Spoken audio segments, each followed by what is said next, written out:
Имам да слагам 50 квадрата шперплат. На теория ми е ясно, че плажа е там някъде. Ама кой иска да се пече на плажа, като можеш да се пържиш на обекта, брат? Щях да вземам поча на втория етаж, ама реших, че къщата ми искам да скърца като кораб в Карибски пирати и хората да ми викат капитани. Започвам като махна някой друг профил на гипскартона да им е тъпо на картонджиите. А след това измервам тия гради, които ще трябва да пострижа малко, за да направим място с следващото. Шаут-аут за Райдър, които спонсорират днешното видео. И да, правя спонсорирани видеа. Имам 3 деца от 4 различни жени, трябва да ядат нещо. С изразването на тия гради в общи линии тествам законите на физиката, които съм научил от Койота и пътния бегач. Ако си разбрал препратката, вероятно имаш страва и болки в кръста. След като деликатно съм подкастрил градите, е време да играе перфоратор. С този перфоратор съм направил две панелки да изглеждат си едно, щатите са открили петрол там. Разбирай Бейрут или Багдад в насъпно състояние. Така че знам, че малко тухла няма да му се опре. Грижливо понасям градата навън си едно, изкарвам от ритуална зала, след като сме сължени. Обаче явно ми куца мерението и нещо не влиза. Ама както гласи старата поговорка, ако не става от първия път, набил му една пета в зъбите.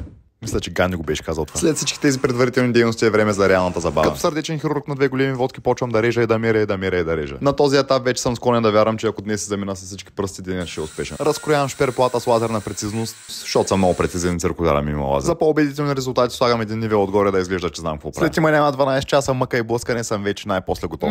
Защо не размина фугите? Млъква е, бе. И естествено никакъв майстор няма съм, ако не се оставя място за 5 флакона пяна.